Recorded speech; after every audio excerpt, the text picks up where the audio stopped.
A guest at my hotel requested a demonic symbol on his bed. I should have never done it. Part 1. The check-in. Anyone who thinks people are inherently good has not had the pleasure of a career in the hospital industry. Go ahead, put in at least 5 years working full-time in a hotel, restaurant, or country club, and see if the worldwide view holds up. When stretch that length time to 10 years, by then you'll likely, well on your own, become a jaded cicatrice of human nature. If you made it to 15 years, you've already observed the same dumbfounding guest behaviors and answered the same autoerotic questions so many times that you can no longer tell where your loathing of people ends and your pity for them begins. You'll meet some good people, but that's usually because they've learned to see the same interrogating things in everyone else that you do. I'm the kind of girl who thought she's seen it all until the hotel gods intervened and sent me something darker and more horrifying than I've ever imagined. It all started with a box of rose petals. Men will frequently ask hotels to make the shape of a heart on their bed with rose petals before they check in. They want it to feel romantic for their wives or girlfriends, and they all think it's creative and original. It's not. Everyone does it. But one day, I was asked to arrange roses into a very different kind of shape. It was a pair of conic circles surrounding an interior symbol that made no sense to me. Inside that interior rings was what I can best describe as one large with 2 small German crosses over by 3 arches and symbolized above 2 horizontal lines connected, and the bottom a 6 small triangles. Well, I had no idea what it was at the time, given what I know now, given how myself and others suffered. I wish I could have scrapped the image of the symbol from my interns and forgot I had ever seen it at all. Let's back up though.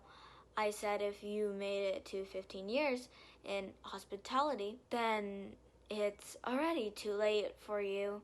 I'm on my 16th year. I started working at a golf course when I was still in high school, even though I didn't and still don't golf and knew and still know nothing about it. My name is Oprah. My mother had a thing for birds and wanted to name her daughter after one. So for the 2 years I worked at the country club, I got pretty used to a bunch of wealthy 16-year-olds fat calling me Andrea or Aubrey or whatever. At first, I put an effort to smile and correct them. But the next time I see them, they instantly forgot and go right back to Audrey. Whatever, indeed. I switched to hotels mainly because I thought seeing guests who came and went after a few days would be a lot easier than dealing with the same club members every day and pretending to remember and care about them.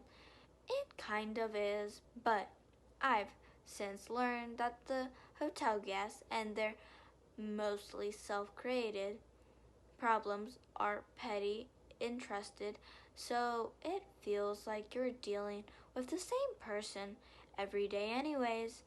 I'm now 33, still single. And what's the guest experience director? For a 4-star beach resort in a main-sized city on the west coast of the United States. The resort ownership group, management company, and city will all go unnamed. Besides myself, the names of everyone involved in these events there that led to my departure have been changed. I don't care if I protect most of them or not, but my consciousness tells me it's still the right thing to do. And after what happened, I need to listen to it now more than ever. Guest experience director is what 10 years ago hotels would have called the front desk manager. You run the department, so you're above doing all the entry level bitch work. But you're not a real executive yet, so your salary is still crap. The industry started renaming job titles and already spoke for themselves with bowls of business school buzzwords salad. I'm pretty sure this is to make positions sound more attractive to applicants without the company actually having to pay them more. So front desk manager became guest experience director. Contras became local area resource specialist, and pool manager became director of recreation and fun. Ugh. They even sound stupid when you put them on dating apps. Where my story turned strange was with a email forwarded to me from my lead encouragement. I'm still using the old titles. It reads, "Hey Oprah, just wanted to make sure you got this before the rest of us leave for Novation. Special request for Mr. Kilday. Diamond member, checking on the 6th. Celebrating an anniversary of some kind. Wants rose petals arranged on the bed in this exact shape. Thanks, Jolo." Attached a reference image of the shape I was supposed to make. 3 arches, 3 German cross over 2 horizontal lines, and 6 triangles, all inside a pair of unconnected rings. Something about it looked very cultish. Still, I wasn't concerned. I had done much dumber shit for VIP guests before. A plastic container of 200 rose petals had already been delivered by a florist that morning and was sitting atop a stack of paperwork on the counter of my desk. I could normally get a concierge or front desk agent to do it, but the hotel would be running on a skeleton crew for the next 4 to 6 months until we underwent a major renov.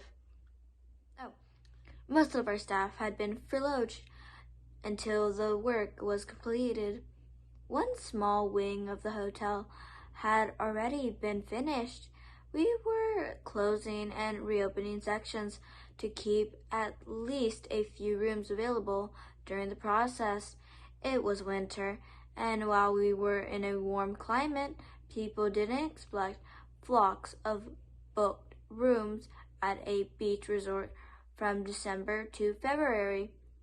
For now, we only had 96 of our 500 rooms available, and not even most of those were full. While working monotonous 11 and 12 hours a day and leaving around midnight, I had to admit that adult halls diluted? I have no idea. Diluted halls really did start to feel creepy. I let Kat, the 20-year-old working the front desk by herself for 8 hours, know I was going to one of the presidential suites to prepare it for Mr. Kilday, and I would be back shortly.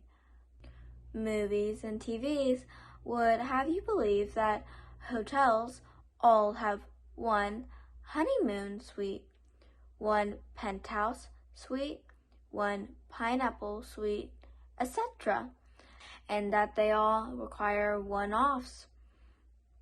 That almost always bullshit.